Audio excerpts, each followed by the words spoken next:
Mondal studio নিবেদন গ্রাম বাংলার ভূতের গল্প।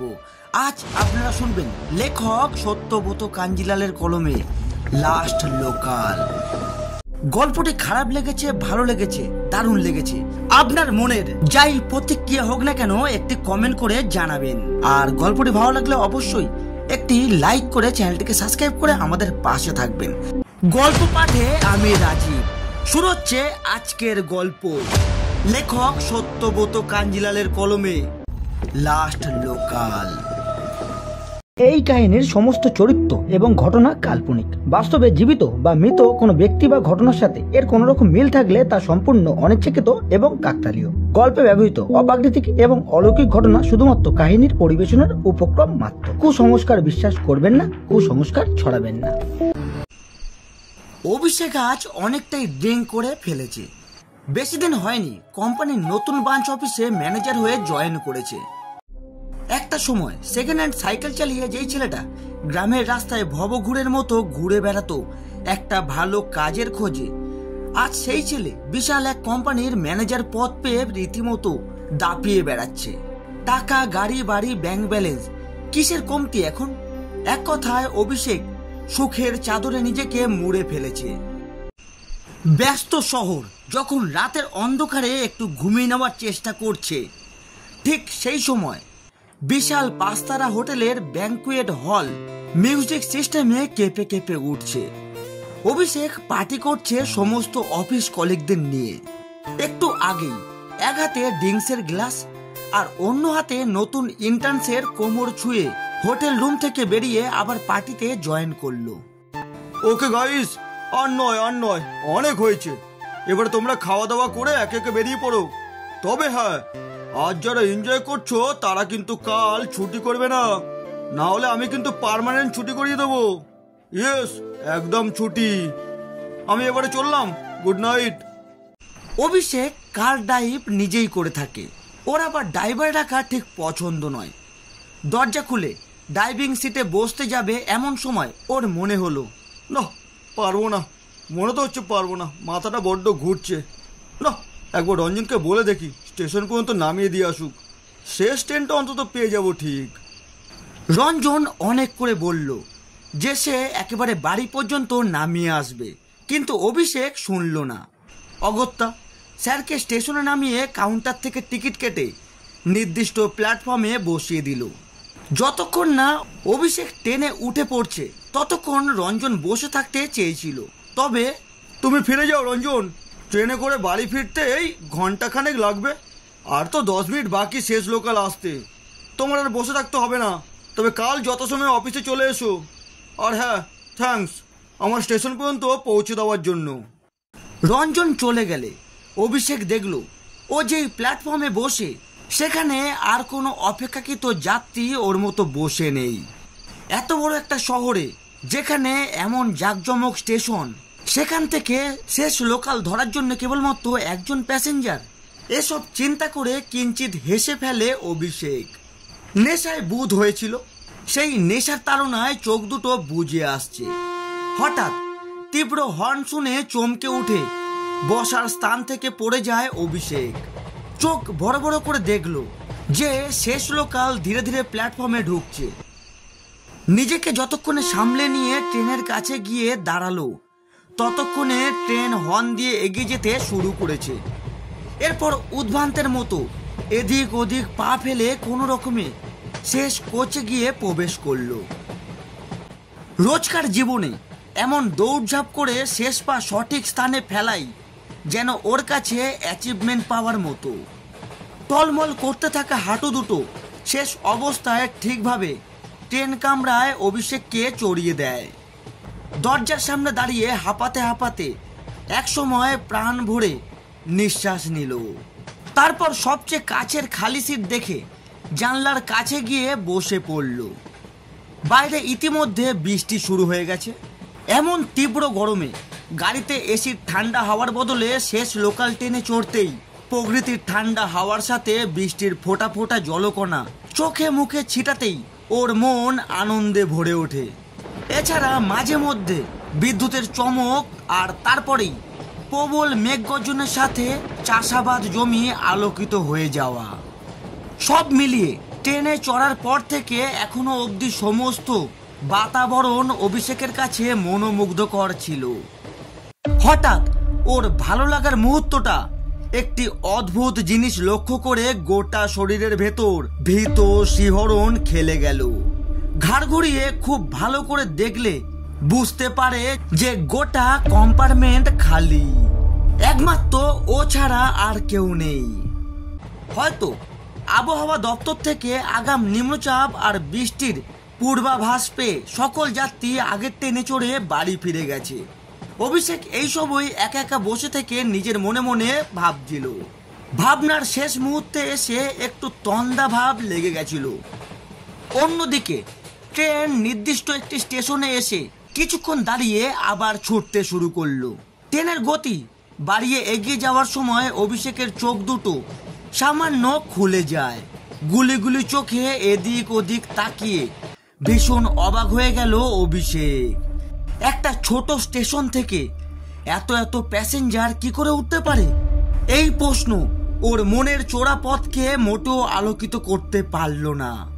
কারণ জানলা থেকে আসা ঠান্ডা বাতাসে নিশ্চিন্তে চোখ বুজে থাকতে বেশি ভালো লাগছিল তার। কি পারে, কেন পারে, এসব ভেবে লাভ কি? তাই বেশ আরাম করে বসে বেশ ভালোভাবে চোখ বুজে হেলান দিয়ে ঘুমিয়ে পড়ল। এইভাবেই বেশ কিছুক্ষণ পেরিয়ে গেলে আবার অভিষেক চোখ খুলে তাকালো। দেখলো পুনরায় কম্পার্টমেন্ট একেবারে খালি। এত এত লোকজন যারা বসার জায়গা না পাওয়ায় দাঁড়িয়েছিল তারা সমেত প্রত্যেকে কোথায় নেমে পড়ল। এখনো পর্যন্ত দ্বিতীয় কোনো স্টেশনও তো আসেনি। এই কথা ভাবতে ভাবতে হঠাৎ ওর নাকের কাছে চেনা এক গন্ধ এসে ভীষণ বাজেভাবে ধাক্কা দিল। গন্ধটা ছিল সিগারেটের। এবার সেই গন্ধ ধোয়ার কুণ্ডুলি পাকিয়ে চোখ মুখে আজড়ে পড়ল। অভিষেক দেখলো মুখোমুখি সিটে এক জীর্ণকায় ব্যক্তি পা উঠিয়ে জানলার রডে মাথা নুয়ে সিগারেট ফিল্টারে ঠোঁট ডুবিয়ে চরম টান দিচ্ছে। একটু ইতস্তত বোধ হলেও মনের ভেতরে চলতে থাকা প্রশ্নটা করেই ফেলল, আচ্ছা, এখনো তো পুরো কম্পার্টমেন্ট জুড়ে এত ভিড় ছিল, কিন্তু পলক ফেলতে এতগুলো মানুষ কোথায় গায়েব হয়ে গেল? অভিষেকের কথা শেষ হতেই সেই ব্যক্তি আরো একবার সিগারেটের লম্বা ধোঁয়া টেনে নিয়ে নাক মুখ থেকে বের করার সময় বলল, 20 বছর ধরে রোজ রাতে এই শেষ লোকাল ধরে আর শেষ কম্পার্টমেন্টে চড়ে আমি বাড়ি ফিরি। আসলে সাহেব, কোনো মানুষ চড়া তো দূর, একটি পাখিও জানলায় বসে না। অনেকের বিশ্বাস যে এই ট্রেনের শেষ কম্পার্টমেন্টে তেনারা থাকেন। অভিষেকের কাছে এসব বাজে অলিক কথা ছাড়া আর কিছুই মনে হলো না। সে বলল, আপনি এতটা বিশ্বাসের সাথে কিভাবে বলতে পারছেন যে শেষ কোচে তেনাদের আগমন রয়েছে? লোকটি আবার সিগারেটে লম্বা টান দিয়ে ধোঁয়া ছাড়ার সময় বলে উঠল, মোটামুটি 1 বছর আগের কথা। ট্রেন আজকে যেখানে ফার্স্ট স্টপ দিয়েছিল সেদিনও সেই একই জায়গায় ট্রেনটি দাঁড়ায়। আমি সেই স্টেশন থেকে এই কোচে উঠেছিলাম। ওই রাতে আমার সাথে যা ঘটেছিল তা আমি কোনোদিনও ভুলতে পারবো না। অভিষেকের মুখ দেখে সেই ব্যক্তি বুঝতে পারল যে ও সামান্য একটি কথা শুনে মোটেও সে অলৌকিক কিছু বিশ্বাস করতে রাজি নয়। তাই বছর আগে সেই রাতে কি ঘটেছিল তা সবিস্তারে জানালো। সেদিন কাজের চাপে এতটাই দেরি হয়ে গিয়েছিল যে শেষ লোকাল একমাত্র ভরসা ছিল। দৌড়ে দৌড়ে সিঁড়ি দিয়ে চেপে আবার সিঁড়ি দিয়ে নেমে অবশেষে শেষ কম্পার্টমেন্টে চড়ে বসি। রাত 12টায় শেষ লোকাল।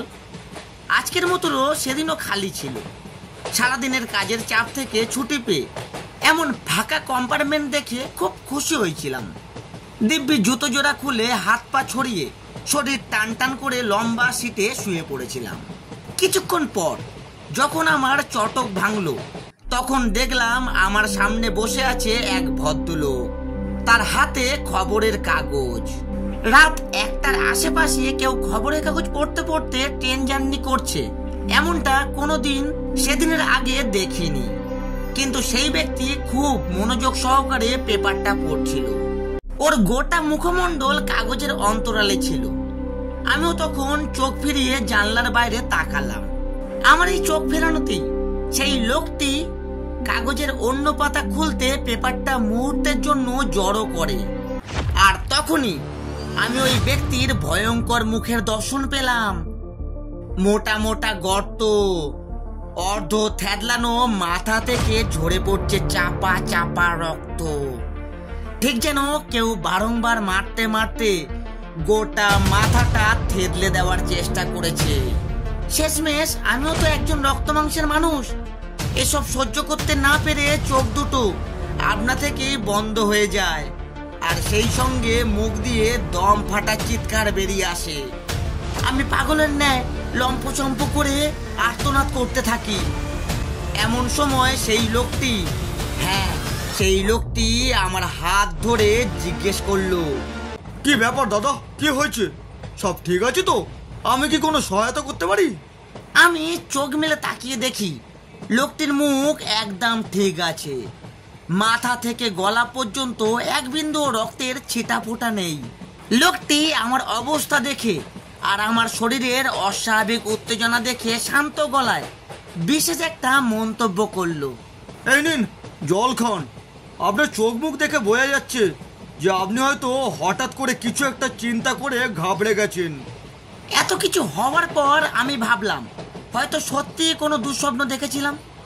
ওই ব্যক্তিটির দিকে তাকিয়ে সামান্য হাসি মুখ করে জলের বোতলটা চেয়ে নিলাম। ধীরে ধীরে চলন্ত ট্রেনের দরজার কাছে এগিয়ে বোতলের ঢাকনা খুলে জলের ধারায় চোখ মুখ ধুয়ে নিলাম। এরপর 2 ঢোক জল খেয়ে পকেটে হাতে রুমাল বের করে মুখ মুছে নিয়ে নিজের সিটে গিয়ে বসে পড়লাম।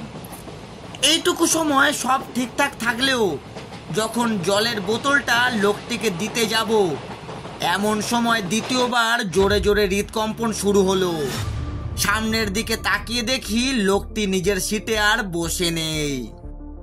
আমি কিছু বলবো বা শব্দ করব, তার আগেই উল্টো দিক থেকে আওয়াজ ভেসে এলো, আরে দাদা, আমি এই দিকে গেটের কাছে দাঁড়িয়ে আছি।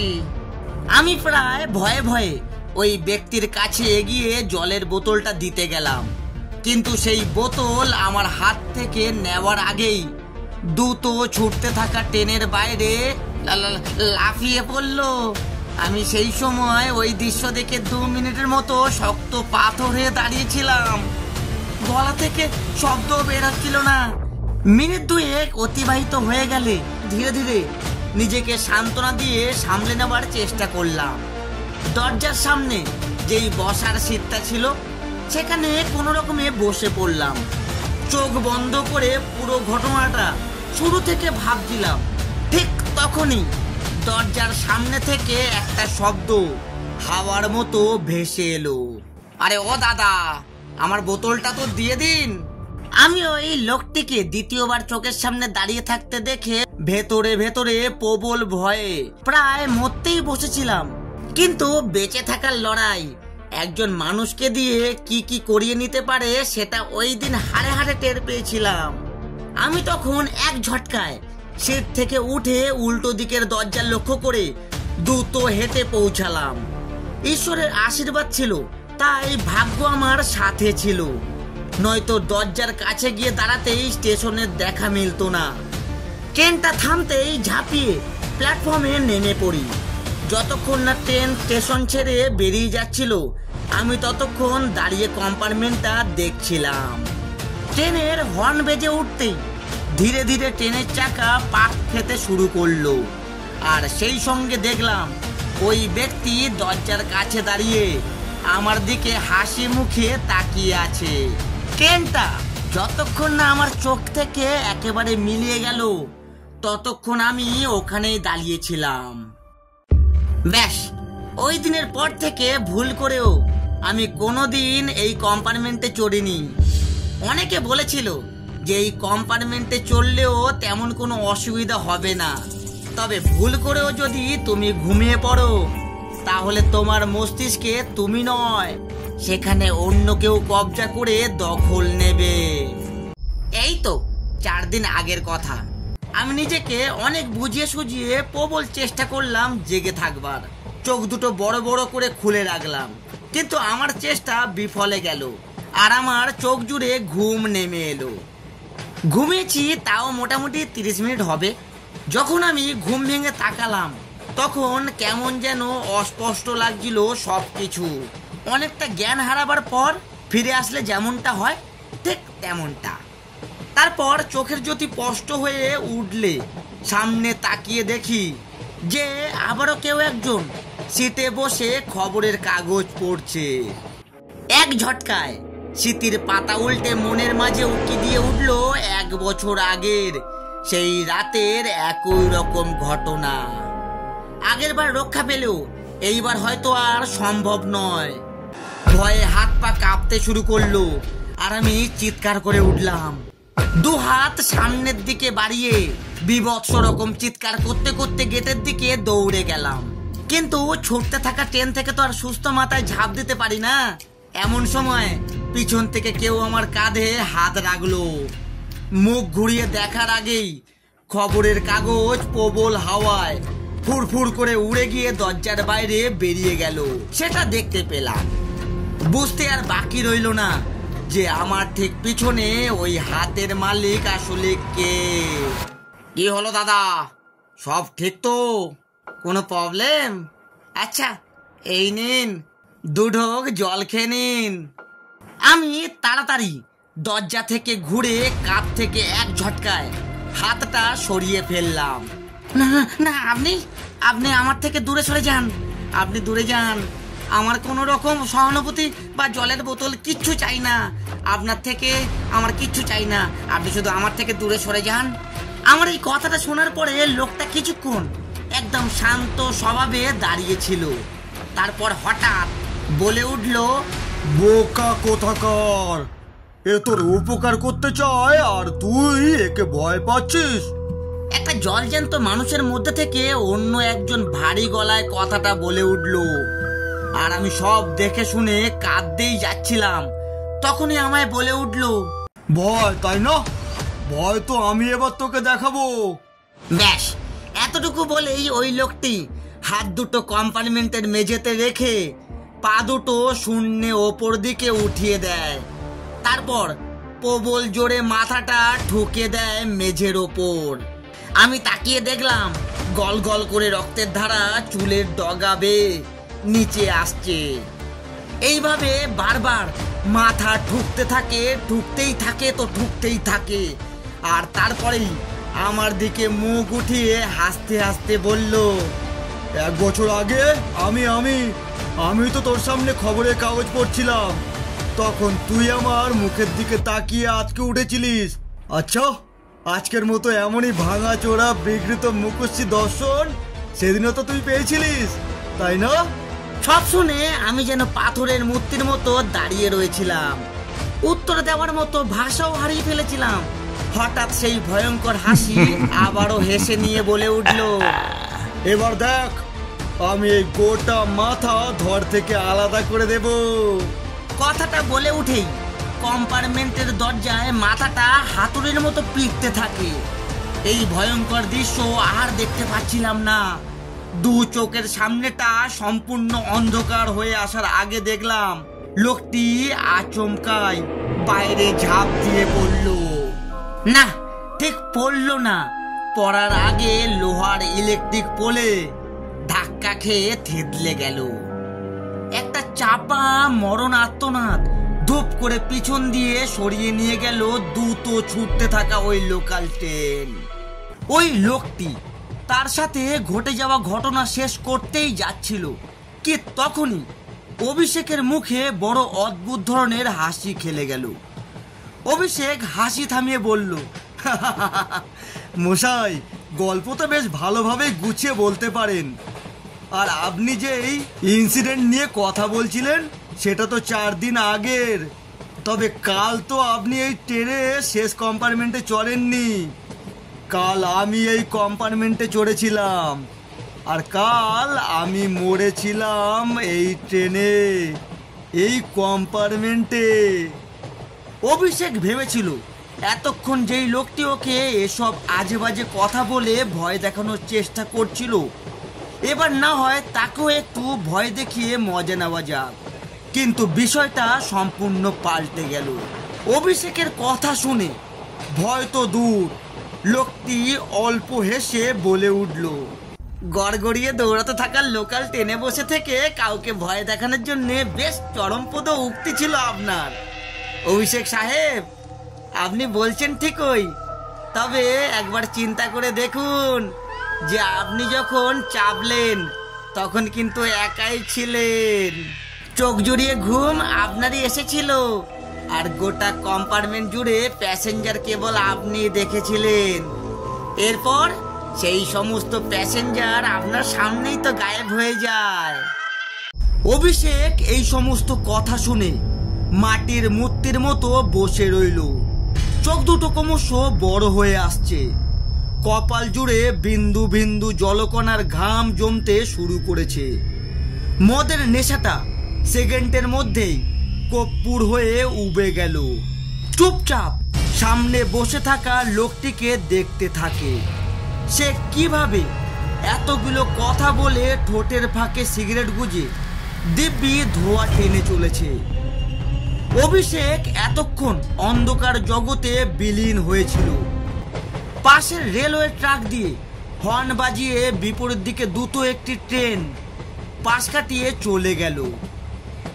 এবারে ওর মধ্যে থেকে সমস্ত জড়তা কেটেছে। ঝট করে নিজের বসার স্থান ছেড়ে উঠে দরজার দিকে এগিয়ে গেল। ভয় ওকে এমনভাবে গ্রাস করেছে যে গলার কণ্ঠনালী শুকিয়ে কাঠ হয়ে গেছে।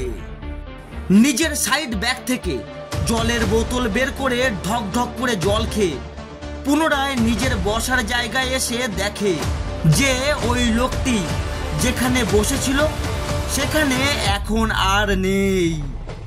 মাত্র 2 মিনিটের ব্যবধানে কোথায় আর কিভাবে চলে গেল। অভিষেক এই সবই ভাবছিল কি তখনই মোবাইল ফোনটা বেজে উঠল।